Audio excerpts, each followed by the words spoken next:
ব্রিটেনের স্থানীয় নির্বাচনে ক্ষমতাসীন লেবার পার্টির ভরাডুবির জেরে প্রধানমন্ত্রী স্যার কিয়ার স্টারমারকে পদত্যাগের চূড়ান্ত সময়সীমা ঘোষণার আহ্বান জানিয়েছেন স্বরাষ্ট্রমন্ত্রী শাবানা মাহমুদ সহ মন্ত্রিসভার বেশ কয়েকজন প্রভাবশালী সদস্য।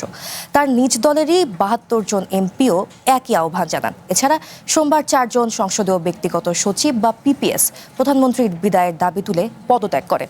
সবকিছু মিলিয়ে নতুন করে সংকটের মুখে স্টারমারের নেতৃত্ব। একদিকে দলের ভেতরে বিদ্রোহ, অন্যদিকে সরকার ও মন্ত্রিসভায় বিভক্তি, বিরোধীদের সমালোচনা তো আছেই। চতুর্মুখী সংকটের মুখে খাদের কিনারায় দাঁড়িয়ে ব্রিটেনের প্রধানমন্ত্রী কিয়ার স্টারমার।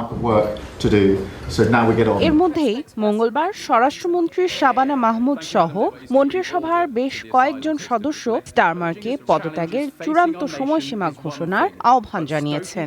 যদিও মন্ত্রিসভায় এই অংশটি এখনো সংখ্যালঘু, তবে পদত্যাগের চাপ বাড়ছে প্রতি মুহূর্তেই। প্রধানমন্ত্রীকে সরানোর দাবি জানিয়ে ৪ ব্যক্তিগত সংসদীয় সচিব বা পিপিএস পদত্যাগ করেছেন। আর প্রধানমন্ত্রীর ওপর অনাস্থা আনার অভিযোগে আরও ২ জনকে সরিয়ে দিয়েছে 10 ডাউনিং স্ট্রিট।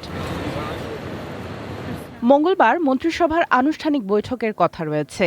এ বৈঠককে স্টারমারের ভাগ্য নির্ধারণী বৈঠক বলে মনে করছেন রাজনৈতিক বিশ্লেষকরা। মন্ত্রিসভার সদস্যরা তাঁর বিরুদ্ধে অবস্থান নিলে ক্ষমতা টিকিয়ে রাখা কঠিন হয়ে পড়বে ব্রিটিশ প্রধানমন্ত্রীর।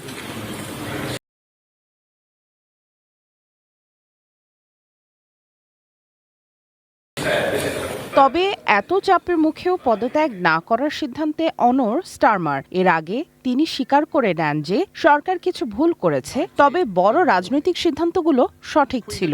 পদত্যাগ করলে দেশ আবারও কনজারভেটিভ পার্টির আমলের মতো বিশৃঙ্খলায় পড়বে বলে দাবি করেন স্টারমার। প্রধানমন্ত্রিত্ব টিকিয়ে রাখার শেষ চেষ্টায় স্টারমার ইউরোপিয়ান ইউনিয়নের সঙ্গে ঘনিষ্ঠ সম্পর্ক এবং ব্রিটিশ স্টিল জাতীয়করণের মতো বড় প্রতিশ্রুতি দিয়েছেন।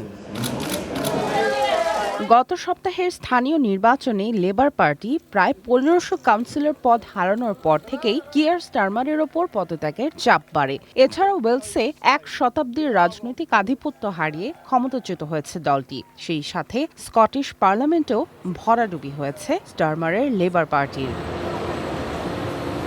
সামিয়া জান্নাহ, ওয়ান ইন্টারন্যাশনাল ডেস্ক।